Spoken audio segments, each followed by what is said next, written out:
Everyone, welcome to Grid Life Wrap-Up. Busy show, 3 races to cover, and we still have more races. IndyCar coming up around the corner. I'm Joe Samaniego. With me, we got Tanner Smith, editor from Pitbox Press, and Kobe Lambeth from Grid Network's own Grid Tonight. Big thank you to our Patreon investors calling the show, Mark, Robin, David, and Matt, for investing in the Grid Network each and every month. Link in the video description to invest in us through Patreon. Also, we accept super chats. Buy me a coffee. We'll thank you on the air. Share your questions and opinions with us on the air. And one of the big things, across social media at gridnetworktv.com. And of course, Grid Ranking released later tonight after the IndyCar race. NTT IndyCar Series, of course, is racing at Gateway Worldwide Technology Raceway for the Bommarito 500. That's going to be later tonight. So, Tanner, let's jump into it with the NASCAR Cup Series. And one of the big things we saw from this race, the Viva Mexico 250, a wild first half. It started off green flag, then caution for rain. Then we had a wet race. We had drivers, Austin Cindric staying out on slick tires to near halfway point. What a drive from him. Then it dried out the race. Stayed dried. Ty Gibbs, what a car he had. Racing up towards the front, but that last caution caught him off guard. I just wondered what would have happened if he had pitted a lap earlier, because that allowed essentially Shane Van Gisbergen to go off into the sunset, get a win. SVG's first win of 2025, and now he's in the playoffs. And he was racing under the weather. His first comments was indicator that he was not feeling good. Still managed to kick the rugby ball over the fence. A lucky fan taking that home. Overall, can this set the momentum for SVG, considering the next few races are Sonoma, Chicago, and Watkins Glen? Yeah, absolutely. You obviously have to look at Watkins Glen for that team as a huge opportunity to, go over there and get the win that kind of got away from SVG last year. Chicago obviously won the first race and looked to, go on to dominate the second one until he unfortunately got wiped out through no fault of his own. And then Sonoma last year, where he won the Xfinity Series race in epic fashion and put on an even better celebration. So, with these 3 particular road courses coming up, I would dare say this should set that 88 team up for a very big stretch ahead, especially going into this in-season tournament that he's going to be one of the 4 drivers playing spoiler for. So, yeah, I would look for the 88 team to continue racking up stage points, maybe even playoff points if they can get them. But, yeah, right now it's looking like everything is looking up for the 88 team, and this is why you bring in a road course ringer to run the whole schedule for this exact reason right here. Yeah, Shane Van Gisbergen, he's definitely going to be trying to play the spoiler, unofficial results on your screen from NASCAR.com. And overall, I think he has to feel pretty confident, get this win. Now he gets to go home, recover, take it easy. Yes, we have Pocono, but then later on, here comes Sonoma, Chicago, much later on, Watkins Glen. He let that one slip by last year. I think he could get that. He's won in Sonoma before. Of course, he's done in Chicago. This could be a big moment for him and that Trackhouse team. But while this win might be popular, especially with his international fans over in New Zealand, Australia, fans of the Supercar Series, seeing their own do it here in NASCAR, let's think about the playoff picture now. He is locked in. Just because he went out there, won this race, he's locked in. He came into this race 33rd in the points. Now, last year, we saw Austin Dillon very much below 30th in points go all out in Richmond. That created a lot of controversy. Then Harrison Burton, the 21, again, a popular win, first career win at Daytona. But you were below 30th in points. Now you're in the playoffs. In the case of Dillon, he didn't get in the playoffs. NASCAR took that away. For Harrison Burton, he was in the playoffs. Round 1, eliminated. Overall, does a driver 30th or below 30th and the points belong in the playoff pictures? I know the rules are yes, win and you're in, but when you enter the playoffs and the only road course we're going to have is the Roval, and that's after the first round. Do you have thoughts on this scenario replaying again, essentially?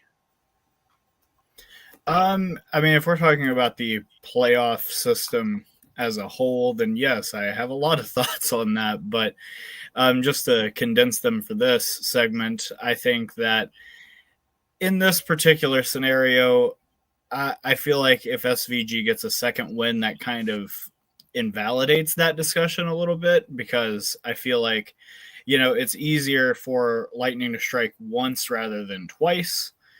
But at the same time, yeah, it's definitely a bit insulting, I guess I'll say, to the drivers that sit on the bubble for most of the season, like a Bubba Wallace, like a Ryan Preece, like a Kyle Busch and AJ Allmendinger, etc. Another guy that could fit into this category in Allmendinger. But yeah, I think that it's just a lack of merit of this system that we allow drivers like this to, kind of game the system by winning one race and all of a sudden they're in the playoffs. I don't really care for it. I just feel like with SVG, I feel like if he can get more playoff points, by either winning or winning stages throughout these next couple of months heading into the postseason, they stand a chance to be able to make it through round one. But even then, it's going to be tough sledding to make it all the way to Phoenix, being only good at one type of racetrack. And not only that, it also just kind of takes away a playoff spot from somebody that could actually possibly contend for the title. And obviously, I don't think anybody wants to see that. So, yeah, it's just the NASCAR playoff format consistently showing how much of a farce it can be at times. But at the same time, SVG is a high pedigree athlete in his home country, and he is quite good at the road courses over here. And this isn't to delegitimize him by any stretch, because he's obviously a world-class talent. But at the same time, this year, it's not really shown that world-class ability on the ovals. And I think that in a predominantly oval series, for a driver like him to be locked into the postseason, for him to only get bounced in the first round more than likely, is just kind of insulting to the drivers that do, everything they can to get that one stage point for 10th every week, and, are constantly fighting for their lives trying to stay in the playoff hunt on points. In the chat room, we have been, can't hate the player, but I can hate the game. Happy for SVG, but it's just a big of an indictment of this format as Harrison Burton's Daytona win last year. I don't think it's as big of an indictment. I mean, we're talking about a guy, this is his second win now in the series, and technically in less starts than Harrison Burton to reach one. So I don't know if it's that illegitimate, especially because driving at a road course takes a lot more skill than it does to drive a Daytona. So I don't know if I'd go as far as to say it's as big of an indictment, but it's certainly not a good look. Not a good look, and especially here's the way I'm also thinking too. As you mentioned, if he could get playoff points, so we're coming to Pocono, that could be another race where, again, drivers will pit before the end of the stages. If he gets some stage points, that will help. Pocono leads to Atlanta, Echo Park Speedway, then the Chicago Street Course. He has to be one of the favorites there. I mean, he got knocked out early last year from Chase Briscoe. Then we go to Sonoma. That could easily be 2 back-to-back wins. But then again, it goes back to the ovals. You have Dover, Indianapolis, Iowa before we hit the Watkins Glen course where he could win. Then Richmond, Daytona playoffs. I think if he can make the most of it, I feel it takes away less of the sting of somebody just low on the points get to win. But if for some reason he does not win none of those road courses, if he does not perform in any of those races, then I think it gets to the level of Harrison Burton almost. Because Harrison Burton, if he had won at Talladega, okay, maybe he could get some more points anywhere else. But he did it right at Daytona, the last race, essentially the last chance qualifier 400 race. for Shane Van Gisbergen. He has opportunities. He needs to capitalize on those opportunities, make the most of it. In the chat room, Ben, I do get what you're saying, Tanner. I think overall, yeah, it is a big weakness. I mean, who knows what could have happened if that race did not have that final caution. We probably would have had a really interesting battle between Shane Van Gisbergen and Ty Gibbs. Ty Gibbs has been really turning it on the last 2 weeks. He is over 100 starts. I'm very curious to see how he's going to do. And that was essentially one of the things we saw a veteran make a big mistake here. Kyle Busch took himself out, as well as Kyle Larson, Justin Haley, AJ Allmendinger, who I was surprised was able to get going. Chase Briscoe kept going, and Zane Smith, his car was just crab walking. It looked horrible. But that was the only chaos we really saw in turn one. And we had plenty of restarts where it was 3 wide, 4 wide. Turn 2 to turn 3 saw some chaos, especially we saw the 11 car Ryan Truex getting pushed. And that was something fans in Mexico had not seen before, especially in F1 or IndyCar. You're not going to see anything like that. Beating and banging throughout the field, physical racing. We saw Ricky Stenhouse Jr. and Carson Hocevar get physical in the stadium section, and looked like Stenhouse had some really harsh words to say to him, and has said he wants to get back to the States, it might get physical. Overall, how will you rate this road course race? Because especially we know with this car, road courses, I think of Sonoma especially, don't tend to bring the best racing, but I feel like this is a tale of a wild first half, and in the second half, SVG schooling on the field. I feel like for the first 64-ish laps of this race, it was fantastic, a 9 out of 10. But as soon as Hocevar either lost it, got dumped by Gragson, I don't know exactly what happened. We never got a really good camera angle of it, but regardless, when that final caution came out right after SVG pitted, forcing Ty Gibbs to, get buried back into the pack, the race was pretty much over. And I feel like that's a bit of a shame. It seemed like the race was really starting to build up and, kind of come together and converge towards the end with all these strategies that would have, put a lot of drivers in pretty compromising positions. It would have been, really interesting to see, but it's just not the race we ended up getting. The beating and banging was really interesting. I felt that it was really nice to see some short track elements be incorporated into this event, but at the same time, the next gen car is just in such a bad spot right now, and it made this race so painfully bad the final 30 laps. There was just nothing happening throughout the field. You had an entire pack led by John Hunter Nemechek and Cole Custer, and nobody could pass them, which is kind of surprising when you consider that group included Ross Chastain, won on a road course, Chris Buescher, won on a road course. Ty Gibbs was in that same group. We had a group of 5 or 6 cars there that just weren't able to get around these 2 cars, and it just kind of got strung out and not really, there just really wasn't a whole lot of movement as the race came to the conclusion there. So I feel like the race might have been better had there been no rain, had there been no, any nonsense there with the last 40 laps, and had that strategy call not gotten broken up. But if I had to rate the race we saw, I would say it was probably a 7 out of 10.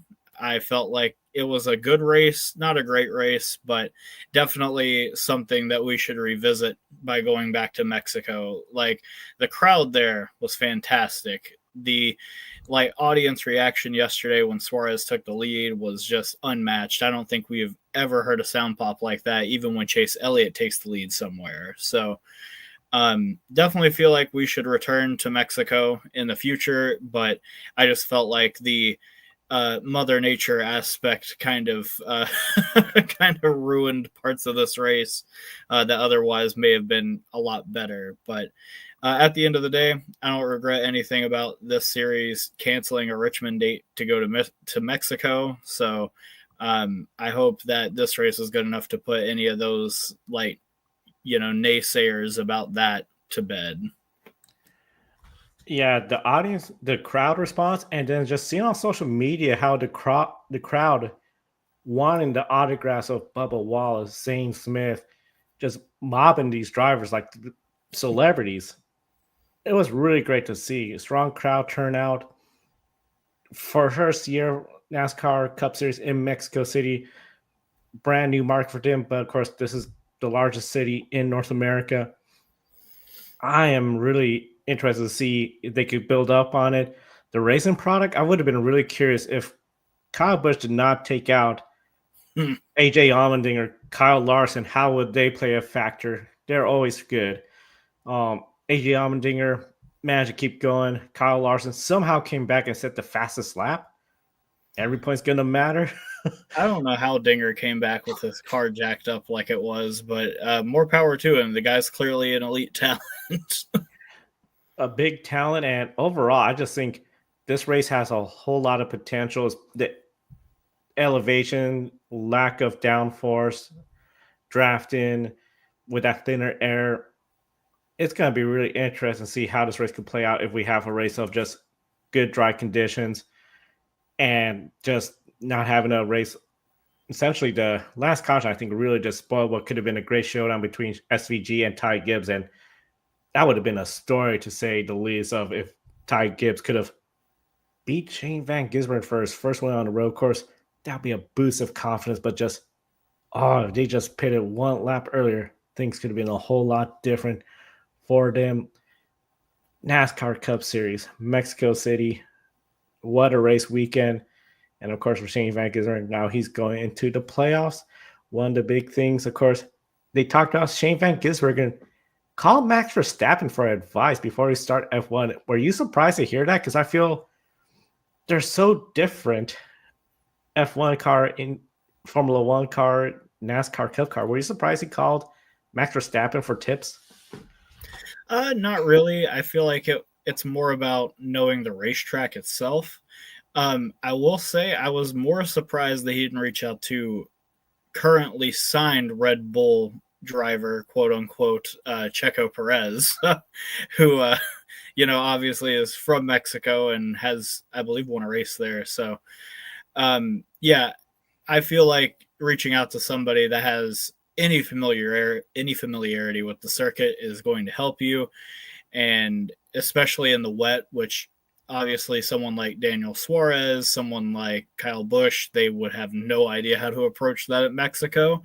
I feel like, reaching out to somebody that knows what it's like to drive through there in the wet and kind of, figure out where all the vulnerable spots for a race car are is super important. So it didn't really surprise me that it reached out to Max. I mean, we're talking about the 4-time defending world driver champion, so it makes total sense to me. 4-time drivers champion, and Kobe, it looks like he might stay as a 4-time champion because not a lot going on for him this race weekend.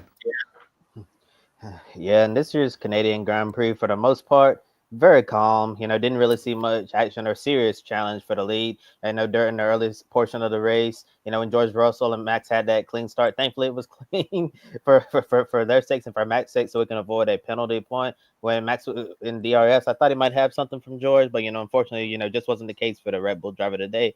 But while this race won't be remembered, for the on-track product, so to speak, it might be remembered for when the championship slipped away for one driver with a couple of laps remaining. Lando Norris was catching up to his McLaren teammate Oscar Piastri, and he was clearly faster than Piastri, and it challenged him for position on the backstretch there. They got side by side, but coming down the main straight, Norris tried to find a hole to the left of Oscar Piastri and make contact with his teammate. Norris was hard into the wall on the left and out of the race.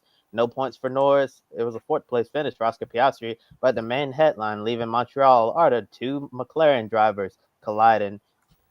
Tanner, is this a situation that McLaren should be worried about, and does this further solidify Piastri's status as the preferred driver? if him winning 5 of the first 9 races didn't establish it, I felt like this moment was very indicative of the final nail being stabbed into the coffin for Lando Norris's title chances, and being the number 1 driver this year at McLaren. He just does not have the temperament or the, I really don't want to say skill, but racecraft, I think would probably be more appropriate. You got 4 laps to go. I don't know why you're trying to force it into the wall when you have better tires than your teammate, when you're racing your teammate, and when, you're battling with him. So it's going to take him out of DRS range of Antonelli. So eventually Oscar is going to be a sitting duck anyway. It just showed me everything about Lando Norris that I dislike, and I just felt like it was a huge lapse in judgment at literally every possible phase, for all the reasons I just laid out.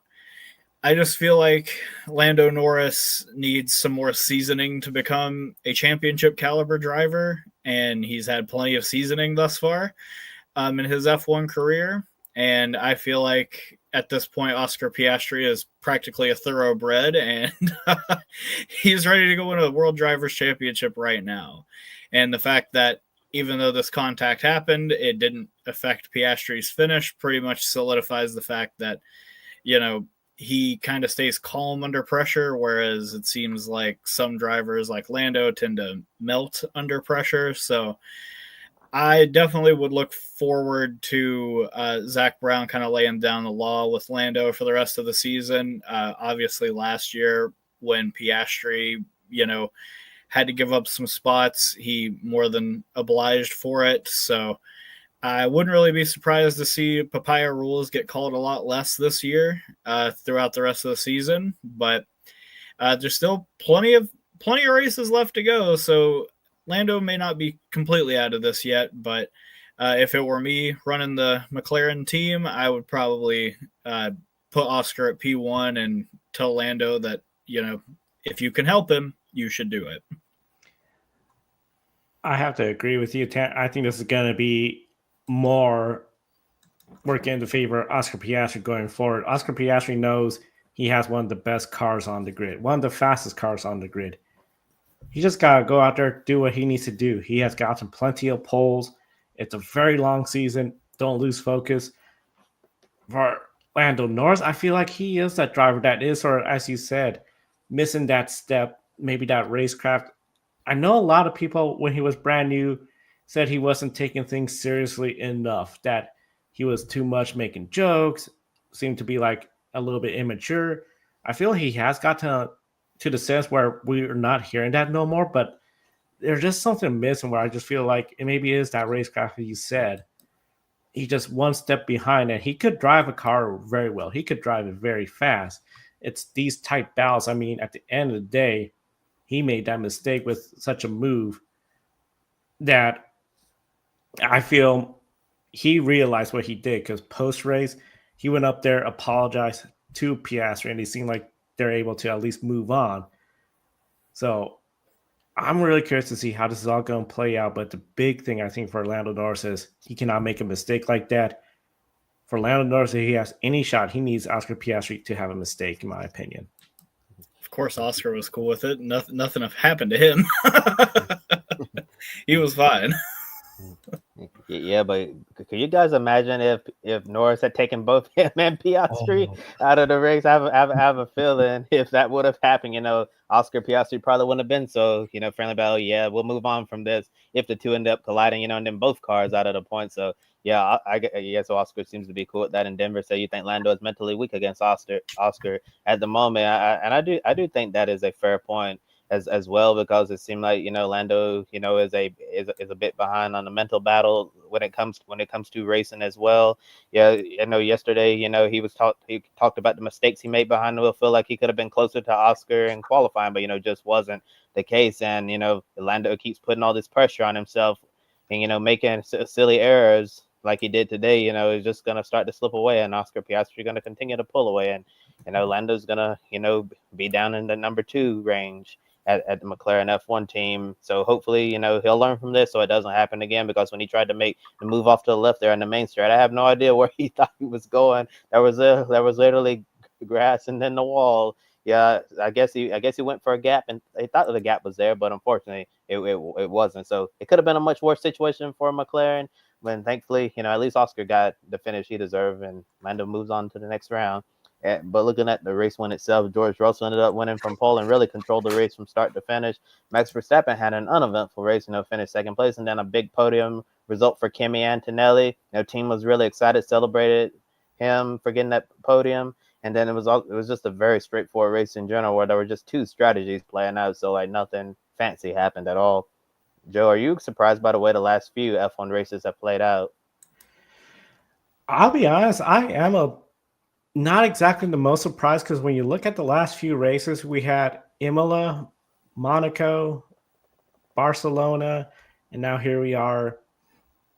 I just don't feel these tracks are exactly the kind that have put on together some of the best racing. I think what made Canada really stood out is the history of some of the wild moments when we see weather affecting the race, when you had wet conditions turn to dry conditions, when you had some of the caution flags, full course yellows.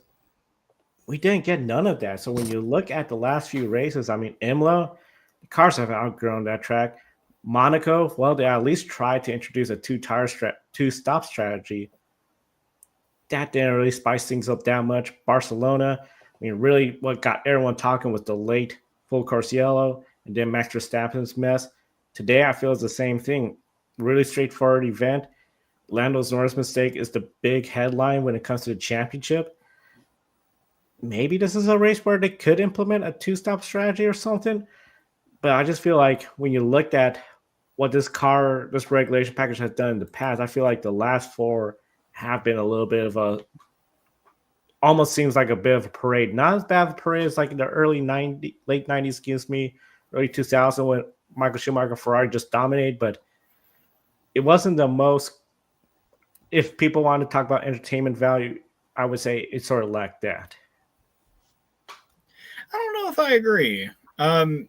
I felt like coming to, 4 laps to go when that final caution came out, the top 5 were only separated by like 7 or 8 seconds. I mean, I felt like for the first time this season, the race felt like really competitive up to the end of the race. Obviously, I don't think there was going to be any real contention for the victory at that point, but like, I guess as far as a race that had relatively little drama until Norris wrecked himself there at the end, this race was super competitive, and one mistake could have put you behind another car that you wouldn't have been able to pass. As far as like the last few GPs, they've been relatively line astern, but at the same time, that's just kind of what we sign up for when we watch an F1 race at times. And I mean, every race can't be a banger. Me personally, I thought this race was like a 6 out of 10. It was a solid, fine race. It just, didn't really have the pop that some of the other races have had this year. But at the end of the day, I felt it was a fine Canadian Grand Prix. And I mean, we were all talking about the Russell Verstappen incident there. So, I feel like the Russell Verstappen incident at Spain last week or a couple weeks ago. So I don't know. I feel like the last few races, as far as like contending for the win, that's not been terribly exciting. But at the end of the day, like I would take a race like this over like, I don't know, Monza 21, where there was just a bunch of nonsense that led to a surprise winner. So yeah. It's a complicated thing, but I felt the race was fine, and having only a little drama is probably better more often than not than just having a bunch of chaos all the time, like in some other racing programs. And something else that we're going to be continue to follow in the next few hours ahead. The stewards are going to be a little busy after the race. They have a small handful of stuff they have to look over, but we're most interested in what's going on with Red Bull and Max Verstappen, as Denver says below. Verstappen texting his mate SVG, so you bet SVG got in his ear a little bit about calming down in this race. Honestly, I don't think anyone can calm down Max Verstappen, but it was nice to see him have an uneventful race. Have to just make it through the Austrian Grand Prix, I believe, and then he'll be home free without having to worry about a race ban unless he does something else controversial in the future. And speaking of controversial, just said we're looking at a potential an actual protest was filed by Red Bull against George Russell. And this protest is about two things. It's about George Russell for allegedly driving erratic and breaking under the safety car, and for the distance he's left behind the safety car as well. So real interesting protests here. I was confused. I'm like, what did George Russell do? So Tanner, I'll start off with you. Is that a credible protest, or is this just pettiness? Okay, so let's just set the scene of this incident. We are riding behind the safety car. The race is going to end. I don't know exactly what George was doing, but I don't think it was completely untoward or anything. If he had brake checked Max or something, when Max was right behind him, I kind of get it. But to be fair to Red Bull, I felt that George's little brake check there to say that Max was ahead of him under safety car and trying to overtake him was extremely cheeky. I don't think that he was doing it for any other reason than to try to get Max that last penalty point. Now, I think Red Bull is crying to the teacher that he got joked on, basically. I really hate this snitch behavior that the Red Bull team is going for here. Maybe they just needed their lawyers to, use their pin a little bit more this week to make sure that they earn their salary or something. I have no idea, but is it a credible protest? No, of course it's not. But I mean, I will say they're matching petty with petty. I mean, George was clearly trying to do something to get Max to, get that extra penalty point in this race, and he wasn't able to do it at the start because Max didn't get off the line fast enough. But at the same time, I feel like bringing the lawyers into it is extremely lame, and you could have just done something else. So I guess this is just Red Bull's way of getting back at George for doing what he did, because they can't have Max go out there and do anything without him getting suspended for a race. So this is just what they have to do. I feel like the whole situation's completely overblown, though, and I hope that nothing comes from it, because I swear if they end up awarding Verstappen this victory because of this stupid nonsense, then I think I'm just going to be done watching the sport for this year, because that is the dumbest thing I've ever heard if they take a win away for that. 100% agree with you. It's very petty. I think they're just trying to see if it will stick at all. He wasn't driving to the point where he caused a crash, and I think that's the intent of the rule, is you don't want drivers to drive in an erratic manner that it causes an accident. I just think this is just like you said, 100% Red Bull. Okay, Russell tried this on us last week. Now we're going to try this on them this week. It just gets old when you see this pettiness going back and forth between different teams. I just think they're going to get thrown out. We're just waiting for any official word. I would be shocked, and there will be an appeal, I bet you, if for some reason the results are overturned. Yeah, I would be really surprised if the stewards actually took this seriously and decided to, give George Russell a time penalty for whatever. And Adam Limerick says that Red Bull are sore losers for not winning in Canada. Yeah, I'm sure Red Bull's frustrated by not winning as well. But yeah, I tend to agree with you both guys. That this is matching petty for petty, right? As Denver says that all F1 drivers are petty. And I want to know, can you potentially find people find the teams who are wasting everybody's time? Because this is exactly what it is. It's just a waste of time, a matter that doesn't even need to be looked into. Just a whole bunch of ridiculousness here. And I believe we'll put a cap on Montreal. The Canadian Grand Prix is in the books. And now we'll talk about some sports car racing that happened in a country called France.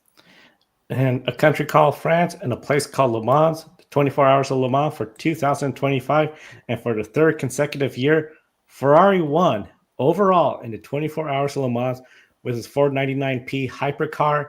2023, it was the number 51 of Antonio Giovinazzi, leading the way with James Collada, Alessandro Pierguini. Last year, the number 50, Nicholas Nielsen, Antonio Ferrucco, and Miguel Molina won. This year now, the number 83, not the factory-backed team, but AF Course team, the privateer team with Robert Kubica. Big win for him, very popular. Yiffei Ye and Phil Hansen winning the 93rd run of Le Mans, give all three Ferrari hypercars overall victories in the 3 years. 2024, this car was on the hunt for the win until contact ruined the race.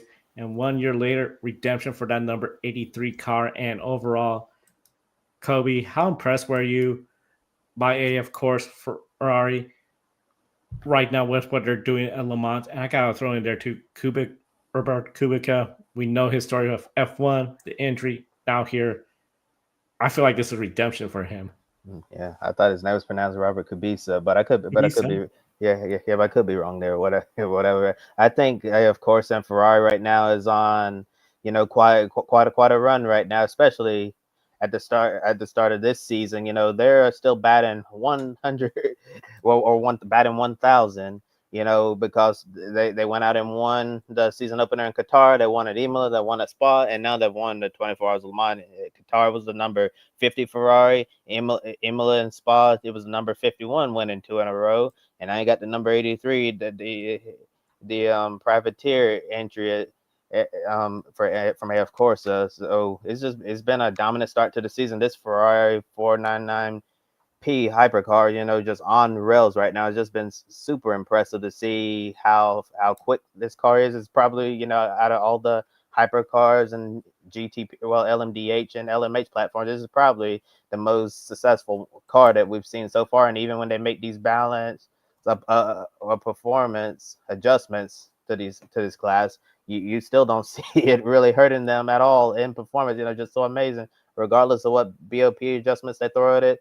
This car still is, super impressive, and to win Le Mans 3 years in a row, with all of your cars that you have entered in this class, that's another impressive stat there. So got to give a credit to, of course, and Ferrari for what they've been able to do. And like I said on the pre-race show we did on Grid Tonight last Wednesday, I'll say the same thing now. They've won Le Mans 3 years in a row, and I know they haven't really shown a lot of interest in this, but I think it would be really cool if they would come over and run a program with IMSA, maybe with the Dragon Speed Risi Competizione alliance that they got going on right now in GTD Pro. I think it would be really cool to see a Ferrari hypercar in IMSA. I know we got the Aston Martin Valkyrie hypercar over in IMSA. I think it would be cool to have another hypercar over racing in the States. Yeah, now that Ferrari got 3 Le Mans wins in a row, I think it would be cool to see if they can, take on IMSA's best and try to win the Rolex 24 Daytona, the Mobile 1 12-hour Sebring in the season, with the victory at Petit Le Mans. I think it would be really cool to see how this Ferrari prototype would stack up against IMSA's best. That would be very interesting to see if they were to come over here, and especially when they were being presented the watches at their, Rolex sponsored. It's like, come on, Rolex, make something where it's like, I don't know. We've seen like $1 million challenges if you were to win 2 big races. I think if there was something like you win consecutively Daytona, Le Mans, or Le Mans Daytonas consecutively, there should be some sort of big bonus for you. I would be thrilled to see such a thing. We almost had an all-Ferrari podium, in fact, but the number 6 Porsche Penske Motorsports broke up the 3 prancing horses. Impressive comeback for the number 6, which everyone on Grid Tonight reported live on the air. I said it was happening on Wednesday. Was squelched from Hyperpole due to a weight infraction, so the car was sent to the very back of the hypercar field, 21st, drove to the front, and finished second overall. The number 51 Ferrari took the final spot on the overall podium. The number 50 finished fourth, while the pole-winning number 12 Hearst team Jota Cadillac rounded out the top 5. Meanwhile, the difficult season continued for Toyota Gazoo Racing. The number 8 Toyota seemed to have the most promising pace, but they weren't on the same level as Ferrari and Porsche. A punctured tire then ruined the number 8 Toyota's race, dropping them down to 16th overall, while the number 7 finished 6th overall. But they were struggling with that car the whole race weekend. What's more surprising for you, Kobe? Was it the number 6 nearly completing the last and first challenge in a competitive field of hypercar competition, or Toyota not being in the fight this year?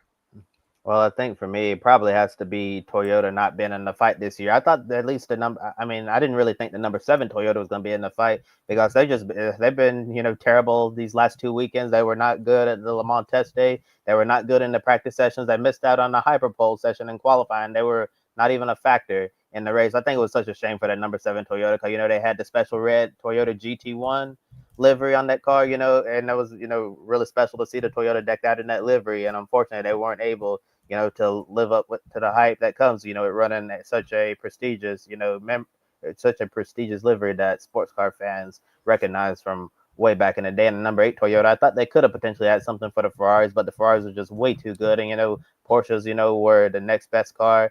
And it was just a major struggle for Toyota and I hated to see that race fall completely apart because when you have a puncture and I see you limping down the Mulsanne straight, like, oh man, that's a long way back to the pits because I'm like, man, I forgot who was in the car at the time, but I felt really bad for the driver in that number 8 Toyota at the time because it's not fun when you're going down the Mulsanne because you have to go through so many other different sections to try to get back. So yeah, I really expected more from that number 8 Toyota, but number 7 Toyota, I guess you can say they persevered and salvaged something out of this 6th place. No, it hasn't really been the year that Toyota Gazoo Racing has won it, but hey, at least the number 7 turned something out of nothing because they really didn't have the pace at all. And also I have to say it was impressive that the number 6 Porsche was able to, go from the very back of the hypercar grid and get towards the front. Thought they did a really good job, despite, starting the race off on the back foot after getting disqualified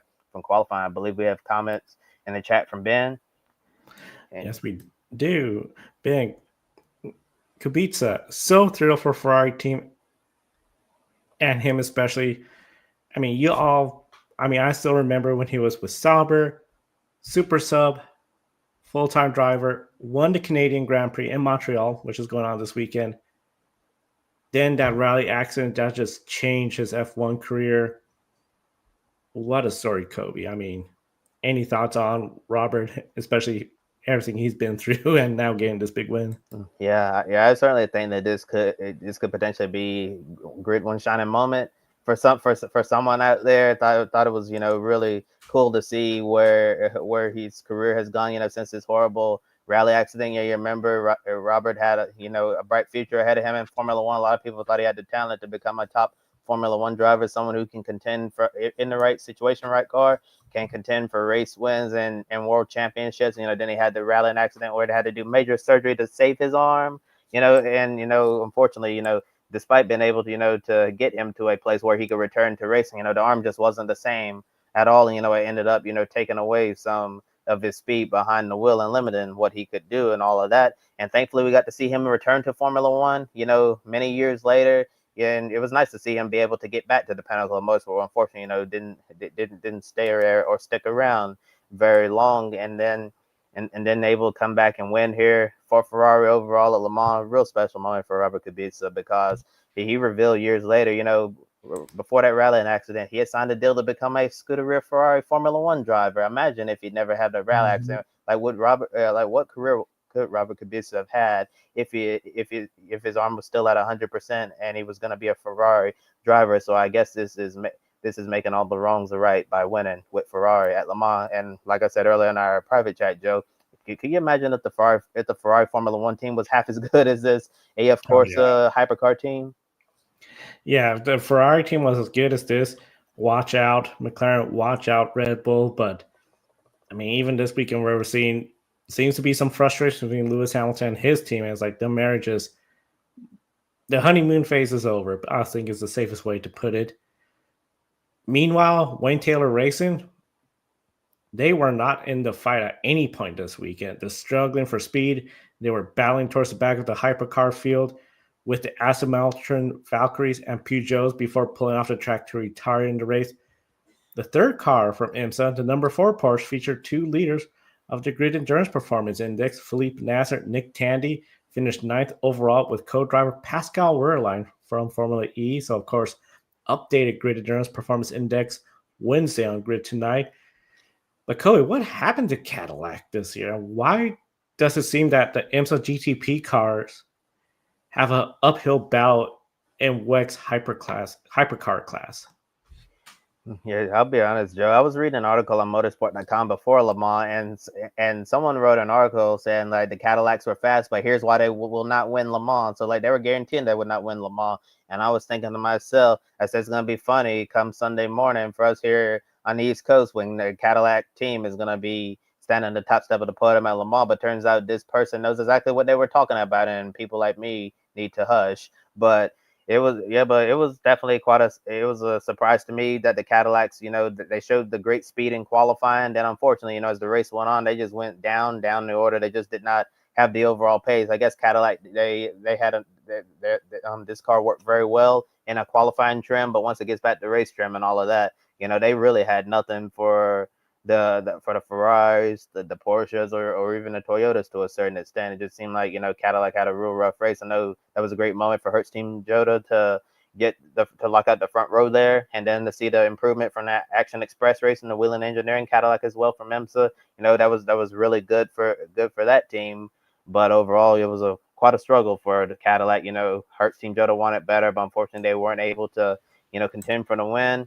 Action Express looked really good till they had, and there was an unfortunate circumstance out of control to end up having them retire, and then some of the gremlins for Wayne Taylor racing as well.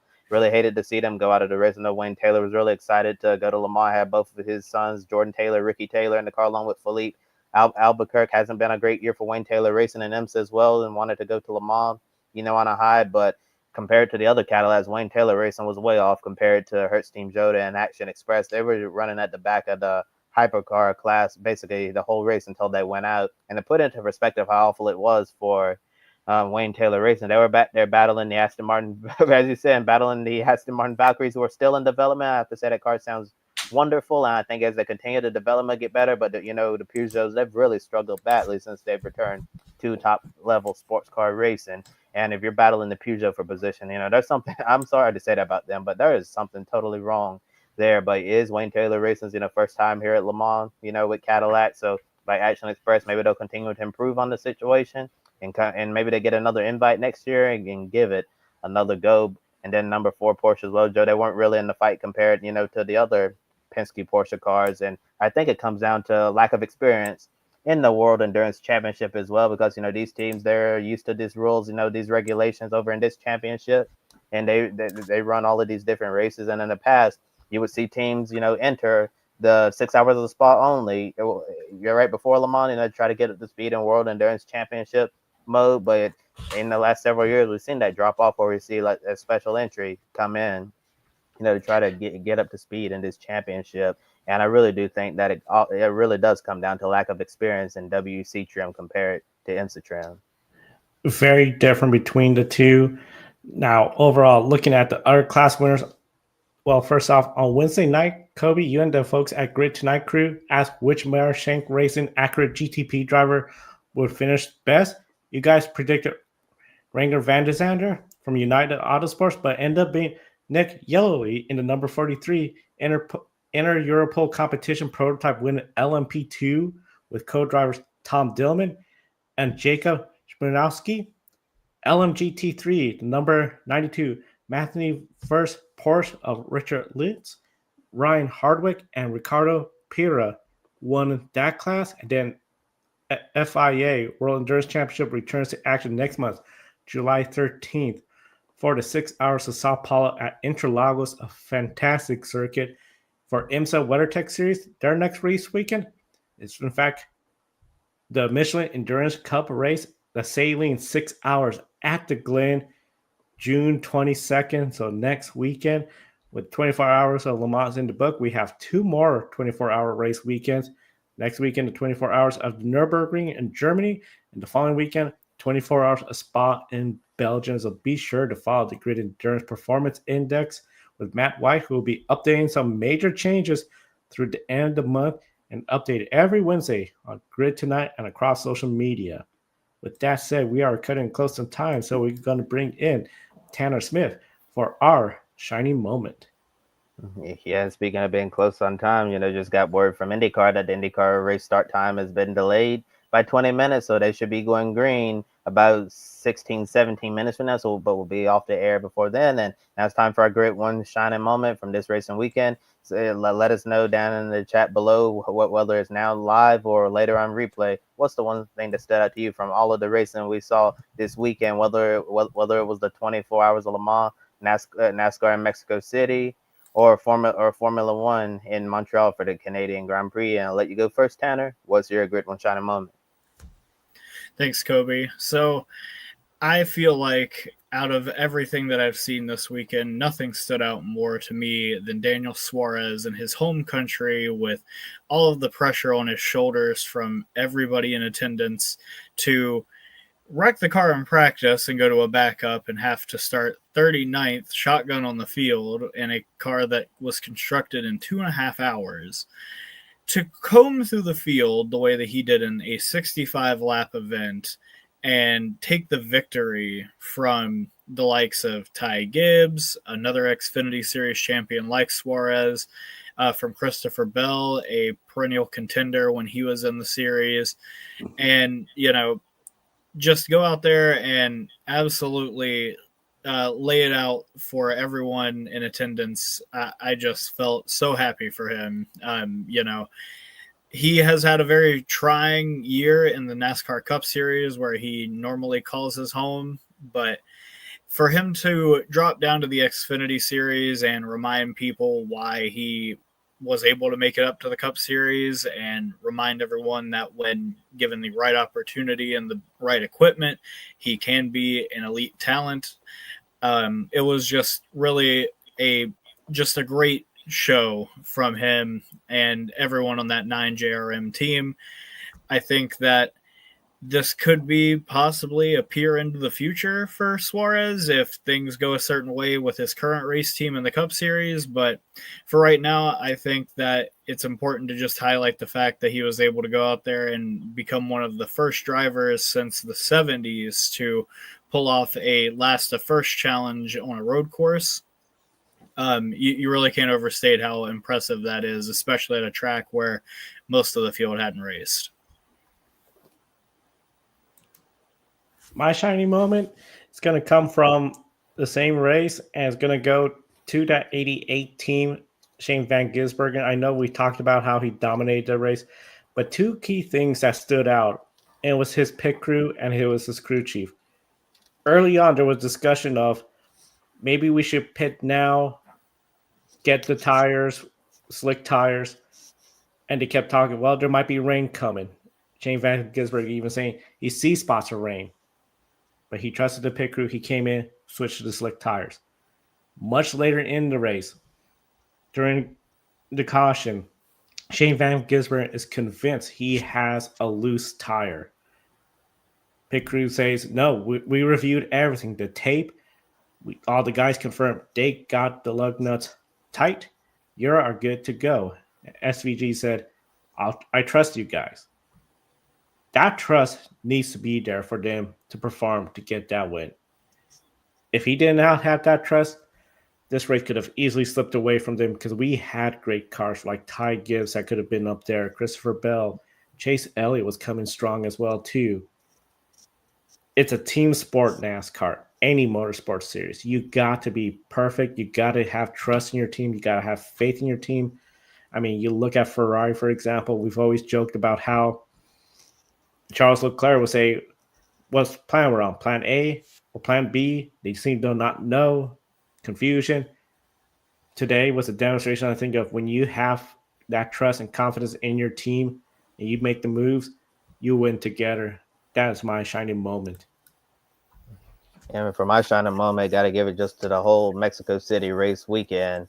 I thought everything went as well as it could have possibly gone. The first time around, and I know we always, whenever we go do something for the first time, there's obviously things that we're going to learn how to do better of next time. So I'm sure that will be taken into account if they decide to come back and do this event again in 2026. But I'm just mostly happy for the local fans there who got to see a race in their home country. I thought that was really big. Obviously, Tanner touched on Daniel Suarez winning yesterday in the Xfinity Series, which was quite a remarkable, special moment, not just for Suarez, for the country of Mexico, but just for the sport of auto racing and NASCAR in general, for something like that to happen. Jeff Gluck shared some real great stories today, motorsports journalist from The Athletic, how two women took a bus 13 hours to Autodrome Hermanos Rodriguez to see this race. And some of these people, they're seeing NASCAR for the very first time, in person. I even saw one guy,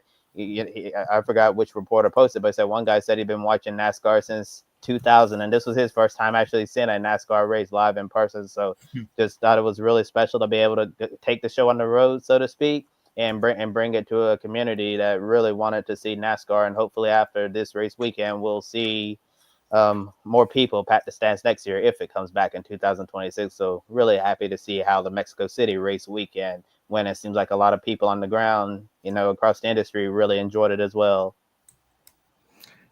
Great weekend in Mexico. And I think especially we all know what's going on here in the United States, but just to see, I think that image of all the drivers with the Mexico flag, the American flag coming together for motorsports, a passion we all share and love.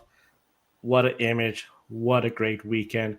And of course, we still have more recent. We posted in the chat room the link to our IndyCar pre-race coverage from earlier today with Kobe and myself. Of course, IndyCar a little bit of delay, so they have not gotten going yet. But before you get going, encourage everyone, subscribe, hit the bell icon so you don't miss any of our programs, and follow us across social media. Grid Network TV on Instagram, TikTok, X, Blue Sky, Grid Network TV. Our website, gridnetworktv.com. Plenty of articles being worked on, including Matthew Bro for the NASCAR Cup Series. Tanner has some articles up there as well, too. And Isha Bajwa, Formula One Academy. Women Motorsport will be on the air later this week, as well as Grid Encore Monday. Ben and Brandon will recap the IndyCar race, as well as all their typical series of Indy Next, Xfinity Series. Kobe will be on the air for Grid tonight on Wednesday. Women in motorsports, and then we'll do this all over again for next weekend. Busy weekend of racing. For Tanner and Kobe, I'm Joe. Thank you for watching today's program. We'll see you next time, and enjoy the races.